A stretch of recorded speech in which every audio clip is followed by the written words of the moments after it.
Chapter 20. On his search for the missing panther, Twilly Spree had crisscrossed hundreds of acres in the Blackvine Swamp. The quest was slow and often tedious, and on this day it led him towards an impressive cypress stand that he had not yet explored. Neck bent, eyes bolted to the ground, he moved ahead with measured, deliberate steps. In thick cover, panther poop wasn't always easy to see. A flash of pink caught his attention, and at first it looked like the petal of the morning glory. Yet when Twilly picked it up, he found himself holding a small flag attached to a wire stem. Then he spotted another flag, and then another, and still more, planted in his perfectly straight line. Twilly's stride quickened. He followed the markers to the edge of the cypress, where he came upon a mucky area that appeared to have flattened by the all-terrain vehicles turning around, backing up, braking, spinning their flat wheels. He moved along, uprooting each plastic flag he saw. The trail took him under the lush canopy and into a wide clearing, so sheltered by trees that it was virtually caped off by the sun and the sky. The centerpiece was a man-made rectangular pit. Nearby loomed a stack of black iron pipes twice as tall as Twilly Spree, and of the same 18-inch diameter of those he had confiscated of the oil company property and donated them to Haiti. There were also 4 pallets of 2x4s, a circular water tank, empty, a fuel tank, full. On the opposite side of the clearing sat several crates bearing shipping labels from equipment companies in Texas and Oklahoma. The labels were all addressed to J.L. Bayless, DAB Red Diamond. Twilly pried the lid off one bulky container, revealing a new diesel engine, and he assumed would be used to power a drill. He walked to the rim of the mud pit, which was partially filled with groundwater. To clear and dig out such a site in secrecy would have been required careful timing and a small work crew. The project was ambitious, expensive, and highly illegal. From the research gathered from his private investigators, Twilly knew that Red Diamond didn't own the lease, that this particular section of land. It was part of the wildlife preserve and belonged to the state of Florida. In the cool dome of shade, Twilly Spree sat down on the crate to ponder what he should do next. He stroked the brittle old buzzard beak and dangled from his neck in case they might hold a trace of native magic, or any magic at all. As soon as the cat in the hat fell asleep, Mrs. Starch took it back to the tent. When she emerged, she said, "Now, where's that delicious cold pizza?" Nick brought her the boxes. Mrs. Starch wolfed down 4 slices without pausing. Marta said, "How old is the kitten?" "Only a few weeks, according to Mr. Spree." "Pardon my manners, we're short on napkins." Mrs. Starch wiped her sleeve across her lips. "Squirt needs Mama's milk for now, but we're feeding him a special formula prepared by a friend, Mr. Spree, who works at the Metro Zoo. The bottles were delivered every Tuesday and Friday by private helicopter, which gives you an idea of Mr. Spree's resources." "You mean he's like rich?" Marta said. "So he doesn't look it." Mrs. Starch said, "The cub is too young. Without his mother, he's not going to make it. Even if I spend the next year of my life out here in the boonies taking care of him, I can't teach him how to hunt." "What about giving him back to the zoo?" Marta asked. "Mr. Spree says no. He says the subject is closed." Nick asked Mrs. Starch to start at the beginning on the field trip when the fire broke out. "Yes, indeed." "You went back into the woods for Libby's medicine," Marta said. "Yeah, that was very, Mrs. Starch said. "Very what?" "Brave." Marta flinched with guilt. Nick knew how she felt because all the mean things she had said about Mrs. Starch. The teacher said, "Sorry to disappoint you, but I'm not a witch." Marta's face reddened. "How did you know I called you that?" "I wear a hearing aid in class. I don't really need one, but I do enjoy eavesdropping when you kids start whispering." Mrs. Starch smiled slyly. "It's no bigger than a button. You probably never noticed." Marta looked mortified. "Oh, what? You aren't the first student to call me a witch. Or, to use a cruder word that rhymes." All Marta could say was, "I didn't mean it." "Yes, you did, but that's okay," Mrs. Starch said, and she didn't sound angry or resentful. "Look, my job is to fill young minds with knowledge, and certain fields of knowledge can be boring at times. Really boring, which means I have to be tough in order to keep my students focused. I don't expect to win any popularity contest, but at least you'll be able to write 500 intelligent words about the Calvin cycle when you finish my course." She opened a different cooler and took out 3 bottles of cold water, keeping one for herself and handing the others to Nick and Marta.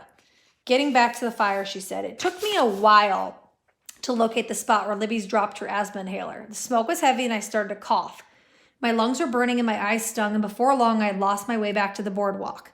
Simply could not find it. In fact, I could hardly see the nose in front of my face. And it's not a nose that's easy to miss, as you undoubtedly have noticed. What did you do? Nick said. Well, I kind of freaked out, Mrs. Starch said. Marta sniffled a giggle. I blabbed, blubbered, I yelled for help, the teacher went on. I honestly thought I might burn to death in the middle of the swamp. Then, out of nowhere, somebody runs up from behind. Twilly? Marta guessed. Correct. He grabs my hand and practically drags me all the way to this camp. Doesn't ask who I am or even if I'm all hurt. He just says, I need your help. Nick was trying to visualize the scene. Twilly could make a strong first impression. Weren't you scared of him? I was more scared of the fire, Mrs. Starch said. Mr. Spree washed out my eyes with distilled water and gave me a warm drink, which I declined. Then he showed me an exquisite, glorious little feline. Her voice trailed off as she looked sadly towards the tent. Did you know what it was? Marta said. Of course, I know every endangered species in Florida, and you should too. Right, I'm working on it, said Marta. Mrs. Spree told me that the mother panther had been scared off by some jerk with a gun. He found the kitten crying in the woods. It was so tiny its eyes weren't even open. Next thing I know, he places it in my arms and gives me a baby bottle and says if I don't feed it, it's going to die. And it might die anyways. We can't find its mama soon, so here I am. A substitute, Nick said. That was a family emergency that keeps Mrs. Starch out of school? Nursemaid, surrogate, cat sitter. I have no choice but to step it up, she said. Mr. Spree couldn't take care of Squirt if he's gone all day trying to track down the mother. So I arranged to take my first and only leave of absence from Truman School in 18 years. My only one regret is that you students were subjected to Dr. Waxmo, who frankly belongs in a different profession, like the circus. Marta let out a groan. That man is a nightmare. Oh, I know, Mrs. Starch said ruefully. Dwayne gave me a full report on Wendell. I sent Mr. Spree to chat with him, and he took ill shortly thereafter. Anyway, the new substitute, Mrs. Robertson, is a very able teacher. Wait a minute. How do you know Dwayne? How does Dwayne fit into this whole picture? Nick asked. I'm getting to that part. Be patient. The police are after him. They think he set the fire to get back at you at what happened. But he told me he didn't do it. Somebody stole his book bag and planted it out here to get him in trouble. Mrs. Starch took a long, leisurely drink from the water bottle and said, according to the newspaper, a butane torch was also found. That looks mighty suspicious. Nick heard his voice rise. But I know Dwayne is telling the truth about the backpack getting ripped off because he came over to borrow my biology book. Yeah, so to study for an imaginary test, Marta said. Mrs. Starch raised her hand. It's not imaginary. I wrote up a test especially for Dwayne. I've been privately tutoring him on several subjects, academic and otherwise. You might have noticed a change in his punctuality and neatness at school. Even his acne has improved, thank you to the good old-fashioned soap and water. Nick thought that explains Smoke's mysterious transformation. It was Mrs. Starch who created the new Dwayne Screw Jr. And by the way, she added, you're right. The young man is completely innocent of the arson. Now, please don't interrupt again. Her tone was one that Nick and Marta remembered all too well from class, and they fell silent and listened. It might seem strange that Dwayne and I are part of the same team, said Mrs. Starch, but we've got more in common than you think. Nick couldn't imagine what that could be. For one thing, we both love the wilderness, she went on. Dwayne is happiest when he's out fishing or camping or scouting for bears or deer. My own interest is endangered wildlife, as you surely figured that out after sneaking in my house. Each of those mounted birds and reptiles or mammals that you saw was killed on the highway or in a storm or shot. The young panther too, Nick asked? Yes, sadly, struck by a car on Tamale Trail. I saw the body one afternoon while driving home from Miami, and I brought it to the taxidermist here in town, an old friend. With her usual bluntness, Marta said, there's more dead animals in your house than I've ever seen before, except in a museum. Mrs. Starch explained that she'd had the mounts made because she believed that she would never get a glimpse of all those species free in the wild. Tragically, there are very too few left. She went to check on the panther cub and returned with a bag of trail mix. Nick and Marta weren't hungry. They were caught up in her story. Munching away, Mrs. Starch continued. Here's something else that Dwayne and I share. We both know what it's like to be abandoned. Dumped in a current jargon. One day, Dwayne's mother just lit out for France without even telling him. My husband did the same thing, but not to Paris. He went to Texas, which is more than his speed. I don't know why he walked out on me, but it hurt, and it still does. Marta squirmed, which means she thought of something else to ask. Nick knew it was coming. There's a rumor that something happened to Mrs. Starch, Marta said, that he's like dead and stuffed like a moose. It will be better than he deserves, Mrs. Starch remarked dryly. No, Stanley Starch is very much alive and kicking. Every April I get a birthday card telling me about his latest girlfriend. If there's any other ugly gossip I should know about. Is there any other ugly gossip I should know about? Snakes. They say you keep poisonous snakes in your basement. Rattlers and moccasins and copperheads. Marta was on a roll and Nick couldn't do anything to stop it. Also untrue, Mrs. Starch said. For a while I was lucky enough to have a pair of eastern indigo snakes, which were rescued from a construction site by one of my students. The indigo is absolutely gorgeous, totally harmless and nearly extinct. I released mine far out and where I hope they will find true snake love and make lots of babies. No, said Nick quickly. Yes, said Marcia, that. She touched her finger to her chin. Oh, the scar? Far from annoyed, Mrs. Starch seemed amused by Marta's boldness. Apologetically, Nick said, that's none of our business.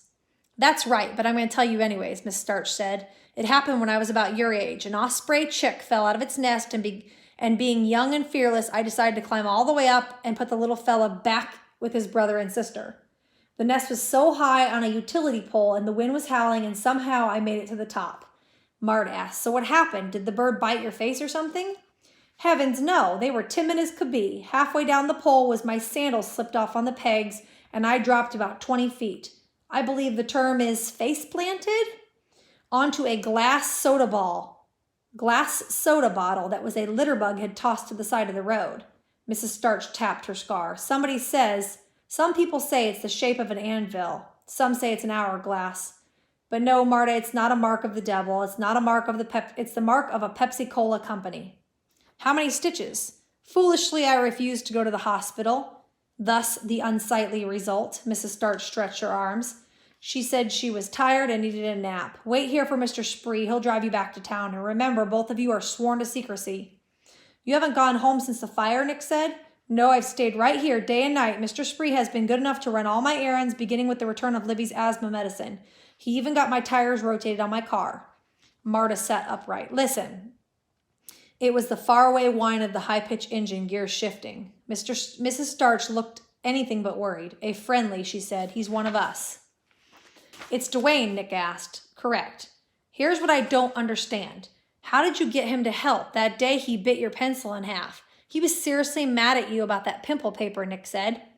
Oh, I never asked Dwayne to get involved in his project. Wouldn't have dreamed of it, Mrs. Starch asserted.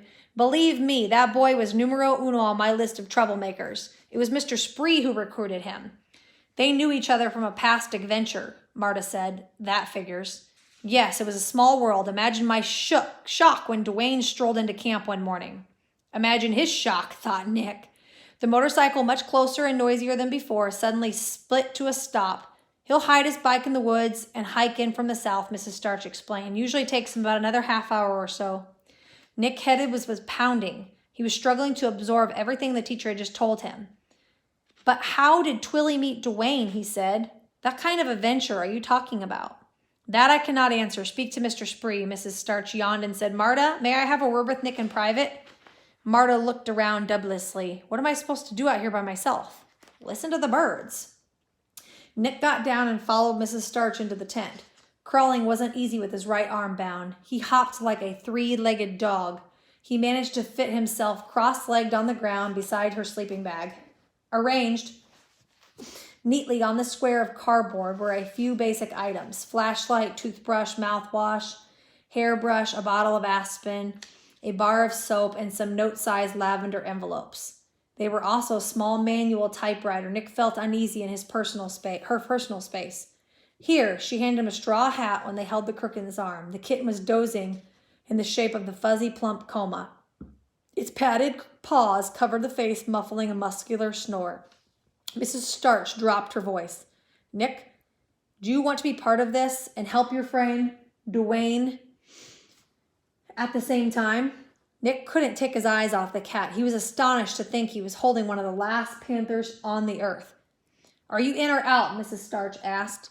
In. You must be certain. I am.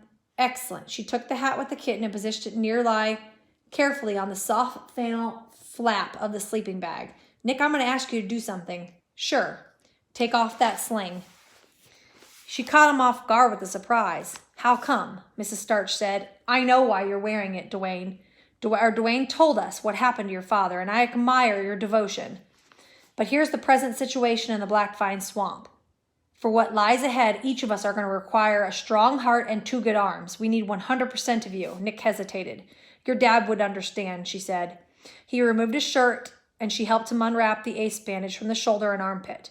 Once his right arm was unbound, he flexed his elbow and made a fist with his hand to get the circulation flowing. What if Twilly can't find the mother panther? He asked Mrs. Starch. Or what if she won't take back her cub? Hope springs eternal, Nick. Again, they heard the engine in the distance. Mrs. Starch frowned, tilting towards the sound. That's not a motorcycle, she said. That's a helicopter. Friendly? I seriously doubt it. End of chapter.